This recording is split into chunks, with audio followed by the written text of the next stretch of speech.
Hello, mutants. I'm Mutisha the Movie Goddess, and you're watching Mutant TV.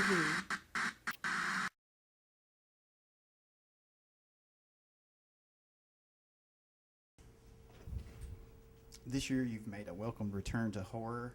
You have The Ward currently playing on video on demand and also in select theaters at the moment.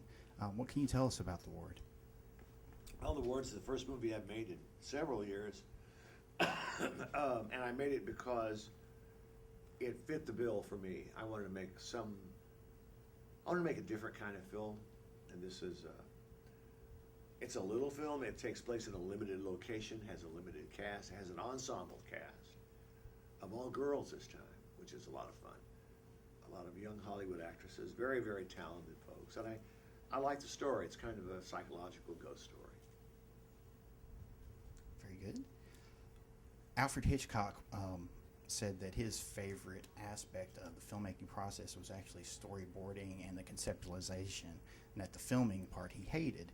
Whereas someone like Cronenberg says he doesn't understand that attitude because he thinks filming is a process of discovery. So he really enjoyed the act of filming itself. How do you feel about that? I probably would agree with David Cronenberg in that area. I love the shooting of it. And I hate storyboarding because you can kind of tell. I stopped storyboarding years ago, except for when you're working with special effects, you have to. It just, you save money. On the Masters of Horror DVD, Julie Carmen, the actress from In the Mouth of Madness, said that John is an agitator in his films. He likes to make comments. He likes to agitate through his art. I'm encouraged that there are people with the guts to make political statements about the human race. Now, are there times when you say to yourself, I'm going to set out to make a statement about something? There's something I want to talk about. Movies are never about statements. If you want to make a statement, you send a telegram or make a phone call. Movies have thematic elements to them in addition to their story. And that's what I'm always concerned with. I don't know if I agree with her about being an agitator, though. I'm just an old horror director trying to get along in this world. What are your thoughts on the Masters of Horror experience? That was a lot of fun. I had a great time there. That was one of the reasons I wanted to come back and direct again. Was Masters of Horror. It was so much fun. It was easy, no pressure, no real responsibility. Went up to Vancouver for about a week and a few days. Nothing to it. It was great. Had a great time. Over the years, you've jumped from subgenre to subgenre. Slashers, ghost films, killer cars, cosmic horror, vampires. Is there any subgenre you haven't worked in yet that you want to? I don't know what you mean by subgenre. I'm completely confused by that. What does that mean? Vampires is a subgenre of horror. It's all under the umbrella of horror. Cosmic horror, In the Mouth of Madness. It's all horror, right? It's all horror. But as fans, we give it that classification because it gives us a basis for discussion. It's just somewhere where we can start, and that's what I mean by that. So. I see. I don't look at things quite that way. I look at whether it's a good story or not. If I think I can do something with the story, that's I'll make a movie. Somebody said to me recently, "Why don't you make a zombie movie?"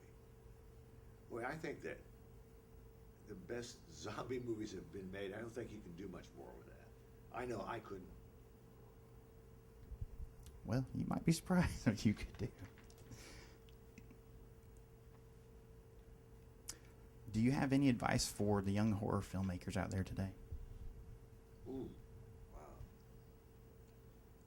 Well, my advice would be fall in love with and dedicate your life to cinematic storytelling first and foremost. And don't worry about what genre you're doing it in. And don't imitate anybody. Don't do something you've seen. Invent something new. Invent a new point of view of the world and make your movie personal. Make it about something about you.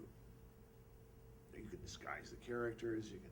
The story can be insane and crazy. It doesn't have to be about you personally, but invest yourself into it. In an interview with German television you were promoting memoirs. German television? Yes, sir, for Memoirs of an Invisible Man. You made the statement that there was a current trend of yuppie horror at the time where nothing is too disturbing. You know that nothing is going to happen in a movie that stars Michael Douglas. And you went on to say that horror is about the theater of anxiety. And it seems, in my observation, a lot of filmmakers have lost sight of that, especially at the independent level where they try to make comedies and zombie comedies and all these things. Well, I still kind of believe that in a way, but part of what makes a horror movie really work is you're afraid that of what you're going to be shown by the director. Oh my God, is he going to go too far? Is he going to show me something I don't want to see? If you show them too much, you're kind of lost. Then that's not fun anymore. Some might say that there are two basic thoughts on terms of what is seen and not seen in horror. That one philosophy is more is more, and some say less is more. Do you think either or is more effective? Well, there's two. You're right about it. There's two philosophies of mainly monster movies, mainly creatures or the devil or whatever. One says you keep it all in shadow and suggest it.